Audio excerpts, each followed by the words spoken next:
We are one in the Spirit, and we are here to live empowered lives. Our talk today is empowered living. Empowered living. Now, there was a time when I thought empowered living meant that every bit of my calendar was full.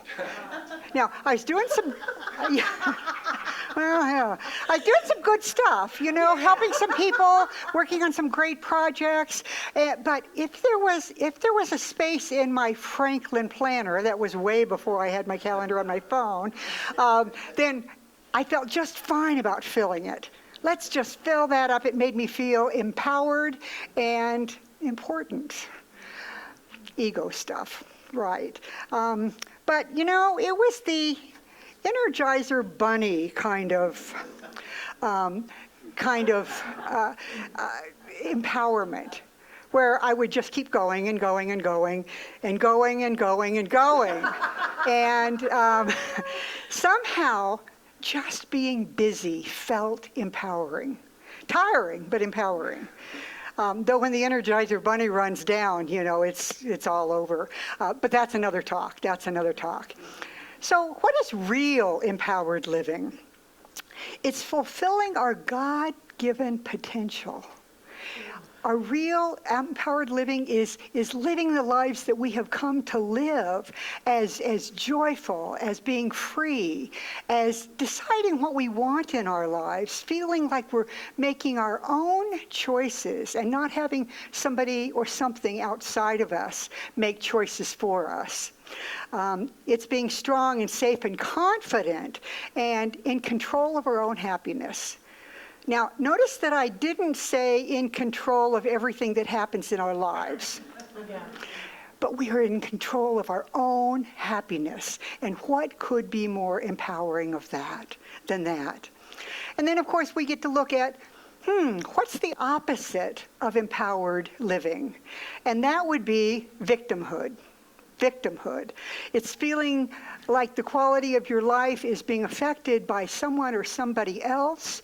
It's like feeling like you don't really have the choice, like somehow there might be someone or something or some experience that is keeping you from living the life of your dreams, keeping you from your happiness, keeping you from your success, keeping you from what makes your heart sing. Now, I bet we all know some victims. Now, I suspect that no one in here except me has ever been the victim, but I suspect we have all known some. And they're the kind of folks who say things like, I can't be happy now because I was abused or abandoned or poor when I was a kid, so I'll never be happy. I'll never be successful because, I had to go to work right out of high school and I didn't get a chance to go to college, so I'll never make it. I'll never have a successful relationship. I was abandoned as a child and then abandoned again by my first true love. So I'll never have a relationship. Or I can't be happy because I don't have enough money, I don't have the right job, I didn't get the promotion, I didn't get the partner or spouse I wanted, my kids or grandkids won't shape up and do what I want them to, so how could I be happy? But here's the catch. Not everyone who has been poor or abused, or abandoned, or cheated in any way lives that victim story. It is optional. Not everyone whose kids don't grow up to be successful. Not everyone who receives a diagnosis that is a shock to them and that they don't want to hear. Not all of those people go the victim route. There are so many that choose to open their hearts, moving beyond that victimhood, no matter what their circumstances. And you too can move beyond any circumstances in your life, any circumstances that are present now, any circumstances from the past, and any circumstances that come up in the future. We can move beyond those things. There's a book called The Sun Does Shine, and it's by Laura Love Hardin and Anthony Ray Hinton. And Anthony was on Oprah. The book is about a young man who was wrongly convicted of murder. And he was convicted of murder that he did not commit, and he was on death row for 30 years. Okay? Now, during that time, he started to learn some spiritual principles. He started to learn the power of our thoughts. He started to learn that his own attitude was what made a difference in how he experienced life. He came to believe in the spiritual principles of hope, justice, and love. And he worked with himself. He watched his thinking. He disciplined himself so that when thoughts came up that didn't have anything to do with hope, love, or justice, he would switch those. He refused to be angry. He refused to blame others. His consciousness changed. And as his consciousness changed, what he found was that other inmates were coming to him, and he was helping them transform their lives as well. An amazing man. Now, there have always been these amazing people who have been in situations that are just abhorrent, that had no reason to be hopeful, where they were surrounded by victims, and yet they have chosen to live on a higher plane. They have chosen to live a life of joy, even in the midst of horror. We can think of Nelson Mandela or Viktor Frankl, those two who have definitely experienced some abhorrent things and yet come out of it shining, bright, knowing who they are, being willing and ready to make a difference in the world. I have no idea whether Anthony affiliates with religious science or not, but what I do know is that he's a great teacher for teaching us how our thoughts become things, how our attitudes affect our experience in life, and how what we focus on, we get more of. Change your thinking, change your life. Does that sound familiar? Huh, right. He moved from a victim consciousness to an empowered consciousness. And when he did that, things around him changed. He nurtured those seeds of hope, that he nurtured the seeds of love and of justice. And he nurtured within himself a new way of looking at the world, even as he was in the midst of the conditions on death row. Even as there were still people who were saying that he had done this horrible thing that he did not do. It seems that what he was actually guilty of was being a black man in the wrong place. Yeah. So he came to base his sense of who he was and what he wanted to share in the world on the truth of these spiritual principles and not on the conditions that were surrounding him. Of course, he was exonerated. Of course, he was released from death row, released from prison, and has gone on to empower other people to live lives that are meaningful and joyful and just what they want them to be. So how do we get empowered? So for starters, what empowers you? And there aren't wrong things to be empowered by. These are just some different things. For some, it's being physically strong. For some, it's having business superpowers. Financial whiz, stock market guru, leadership, magic person. Some feel empowered by having guns or by wearing uniforms. And if advertising is to be believed, a caffeinated energy drink will definitely empower you. I mean, there are some things, I looked online, there are some things that are like a 10-hour rush, you know. Now, a normal cup, an average cup of brewed coffee has, I think it's 95 milligrams of caffeine in it. There are energy drinks and specialty coffees that have more than 500 milligrams of caffeine in them. So sounds pretty empowering, huh? Anybody want some caffeine? Huh? It's amazing the things people will drink and ingest in other ways in order to feel empowered. But of course, that's not the kind of empowerment I'm talking about. Our teaching, the Science of Mind and Spirit, is an incredibly powerful teaching. I've heard it said over and over and over, and I have said it myself. This teaching changed my life. This teaching changed my life. I've heard it from some of you. This is a life-changing, life-empowering teaching. Now, empowered living is remembering that we are here because this thing called life or God or spirit chose to live in, through, and as each of us.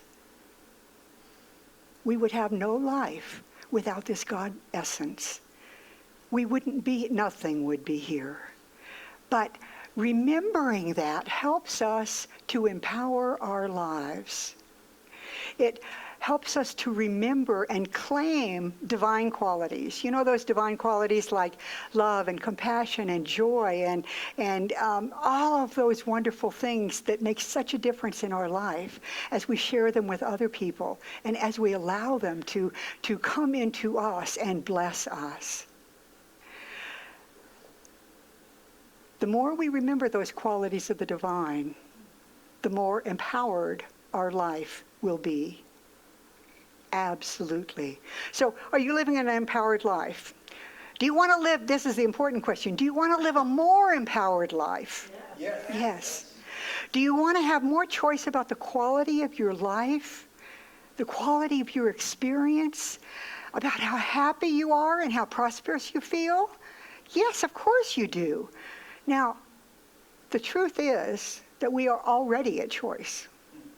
This isn't something that we can go and get this choice and then we can make a difference in our lives. The truth is that we are already at choice. We choose with our thoughts, we choose with our words, we choose with our actions, we choose with our focus, we choose with our intentions for each day and each interaction.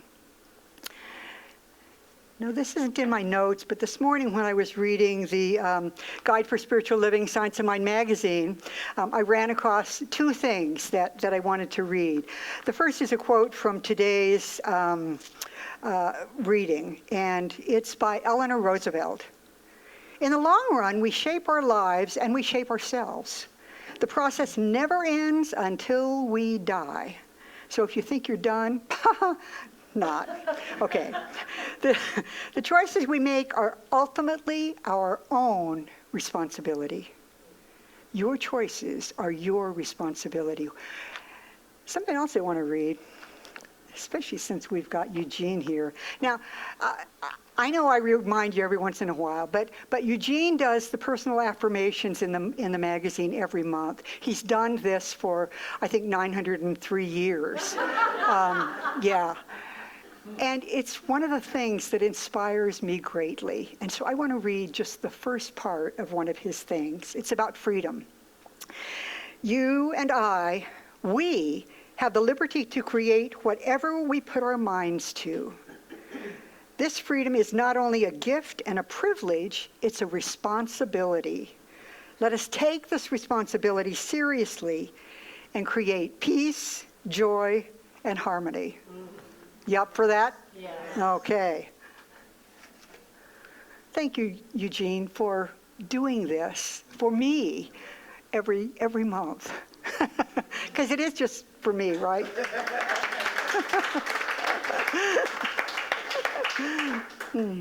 And Unity authors Richard and Mary Alice Jaffola wrote in their book, The Quest, the entire universe is waiting for you to tell it what to do. Your thoughts are the blueprint from which it works. The entire universe is waiting for you to tell it what to do with your thoughts, because that's what it's going to show back to you. That's what it's going to put on your path for you to easily walk into. And Ernest Holmes said, our claim, our affirmation, our prayer and our acceptance, our communion with the infinite should always be based on the realization that God is in and through its creation, as well as around and about it.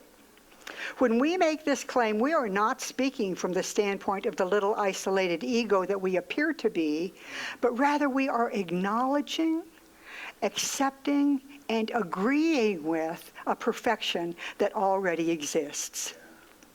He goes on to say, you and I had nothing to do with the creation of this perfection. We did not think it up or plan it out or cause it to be. For this, we should be profoundly grateful. For the human mind is finite and limited. Our claim is one of identifying ourselves with the divine, recognizing its presence, and accepting its action in our lives. Accepting its action in our lives. So are you willing to acknowledge the power of the universe? Are you willing to accept it in your life and actually use it to make your life more empowered? Great. I'm in the right place. Talking to the right folks. Absolutely. As we do that, we get to move into a place, a life of love, a life of joy, a life of prosperity, a life of excitement and enthusiasm. Enthusiasm meaning just being filled with the divine and feeling that.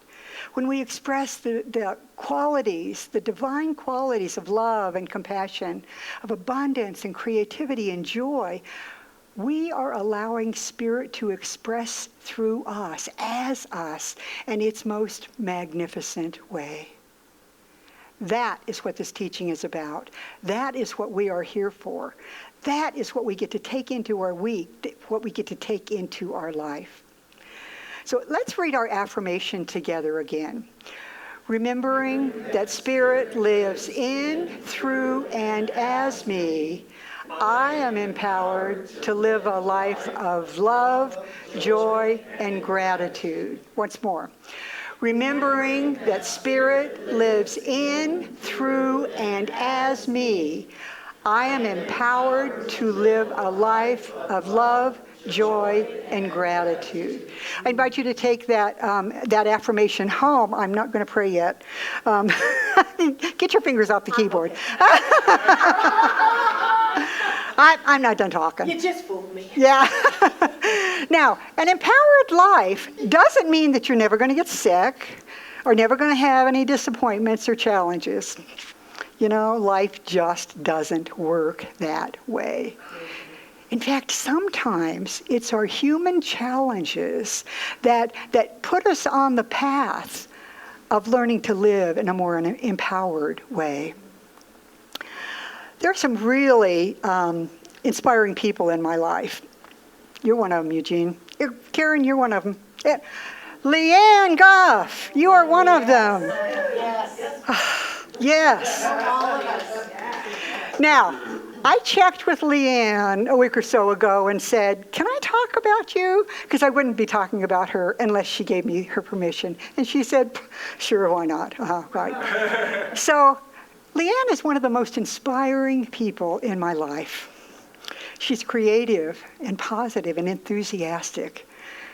She doesn't deny the fact that she was diagnosed with a very serious kind of brain cancer that is usually terminal. She doesn't deny that, but she doesn't focus on it either. She doesn't focus on it. She focuses on her healing. She does all she can do to enhance her health, to do the right things and eat the right foods and move her body in the right ways. But there's so much more to her than that. There's her love and her enthusiasm. She lives a life of gratitude. She lives a life of joy. She lives a life of enthusiasm. She lives a life of wholeness. She lives a life that any of us, I think, could learn from. Yeah. And these are things that we can all practice. Gratitude. I see her being so, so grateful for, oh, there she is. Yeah. I see her being so grateful for her daughter Alexis, for her loving, precious partner Drew, for her dad, for all the friends and family in her life. I mean, don't make me cry. I mean, she is always telling me just how wonderful the people are that she gets to interact with, the people that are supporting her on this healing journey. She's grateful for her medical team. She's grateful for her treatments. She says to me often, it's all God. My medical team is God showing up as these people.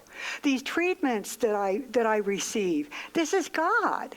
I mean, there are certainly people who say that chemicals, are, oh my God, that's poison, whatever. It's God, folks. It's God. And if we recognize that, then we get to use the power of that. She's even grateful that she gets to be part of the cutting-edge brain research that is going on. Because she knows that even though some of the treatments that she is taking, the ones in Germany have not been approved by the FDA yet. She's part of having that come to the United States and helping Duke University and Harvard bring that treatment to the United States where it can help more people. I see her just grateful again and again and again. She's grateful for inspiring music. At least once a week, she sends Leah and I a wonderful piece of music that I just then listen to all day long because it's so inspiring. She's into affirmations. We got one just this morning by text from Leanne. Yeah. An amazing affirmation. This is the way she rolls. This is the way she lives day after day after day.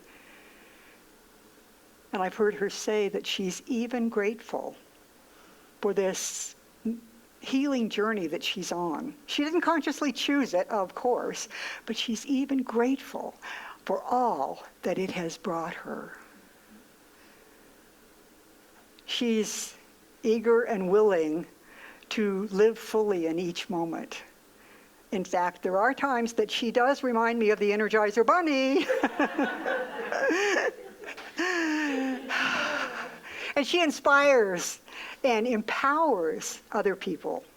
Many of you have experienced that, and it's such a wonderful thing. Because, for part of empowered living is empowering others. And there are, of course, many ways to empower other people, but in our teaching, we know that one of the ways is through remembering the truth about other people.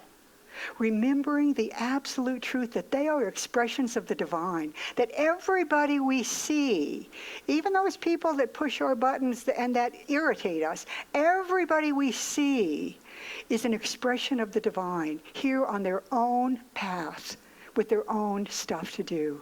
And so we can remember for each person, even if they're going through challenges, that there is a divinity within you. There is a divinity that knows how to heal. There is a divinity that has been made, that has made you from a pattern of perfection, that knows how to activate in you as that healing, as whatever is needed. That's what our practitioners do for us. When you come up front, when we clear things out at the end of the service and the practitioners come up for prayer, they remember the truth for you. They remember that you are whole, perfect, and complete. That whatever is going on in your life, if it's a challenge, it is not your highest truth. They speak powerful words declaring that you are all God, and that whatever needs to come forth for that to show up in your life is coming forth now and going forward. And empowered living is knowing that when things are good, even when things are very good, they can still get better. Okay. I'm going to have you say that they can still get better after I do the first part. Even when things are good, even when things are very good, they can still get better. Yeah. Now, things are good here at Center for Spiritual Living Boulder Valley, right? Yes. And because we are committed to empowered living, they will continue to get even better with the changes that are coming up. As Mary and I move on to retirement, as Leah steps in, we are CSL Boulder Valley is poised for greatness. And each one of you are an important part of that. We, all of us together, have created a strong, healthy community. We work well together. We laugh well together, which is a really important thing. And we eat really well together, which, you know, if you're going to stay for the potluck, whether or not you brought stuff, you will find out. We eat really well together. We're growing individually and collectively. We are growing and making a difference in our community and in our world. Love lives here is our tagline. I mean, we can feel it. It is palpable. And you all are the ones that have brought that in, all of us. We have brought this energy of love, of joy, of absolute magnificence. So empowered living is knowing that when things are good, even when things are very good, they can still get even better. And I'm here to tell you that with the coming changes at the center, things are getting even better. Okay? You're going to be so blessed to have Reverend Leah as your senior minister. Oh my goodness. OMG. Yes.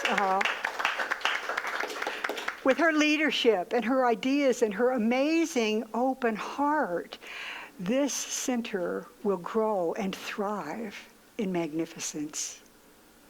As she spreads her wings, y'all are going to soar. Yeah, definitely. You're in for a treat. You'll grow in new ways, individually and collectively.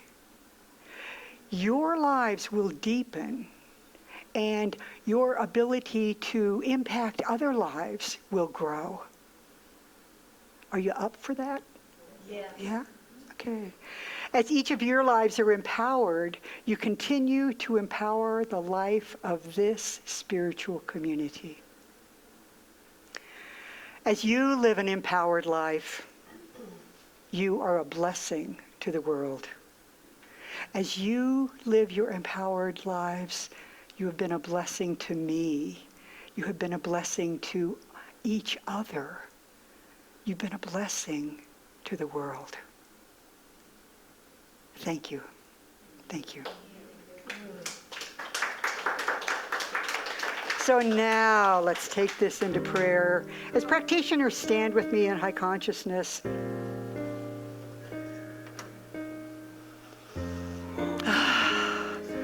How great to look around and see so many practitioners here.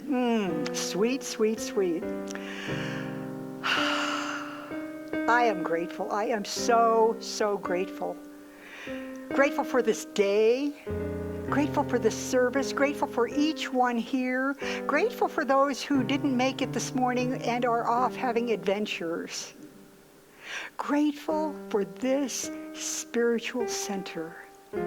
For it has impacted my life. It has impacted the lives of so many. We would not be the same without it. And so we say thank you, thank you, thank you. And I absolutely know that as we go forth this week, each one of us, each one hearing my voice, that we go forth into more empowered living.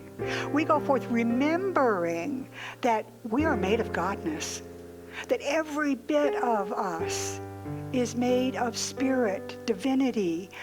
It is amazing. And because of that, we can call on it and use it.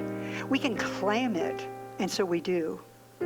I claim for each person here that all that they need is presented easily in their path with grace all week long and going forward. I claim that all that we need to remind us of who we are comes to us with ease and grace and absolute delight. I'm so grateful that the divine has a sense of humor and that we get to enjoy it and express it. So as I'm grateful for this community, as I know that we are blessed, that we are one, that this love that lives here never stops rippling out, as I know that, I am just in such gratitude, such gratitude. And so I say, thank you, thank you, thank you, Spirit. I let this go. I let it move into the law of love that knows how to say yes, yes, yes. It is done. It is good. And so it is.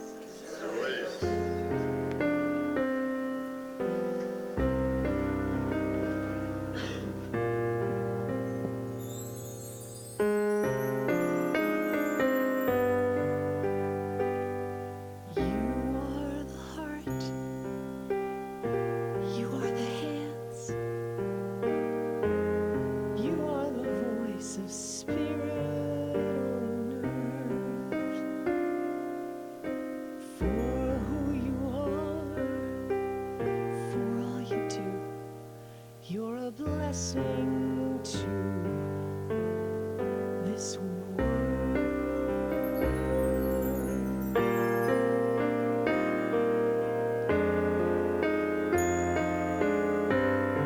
You are the heart, you are the hands, you are the voice of spirit on earth.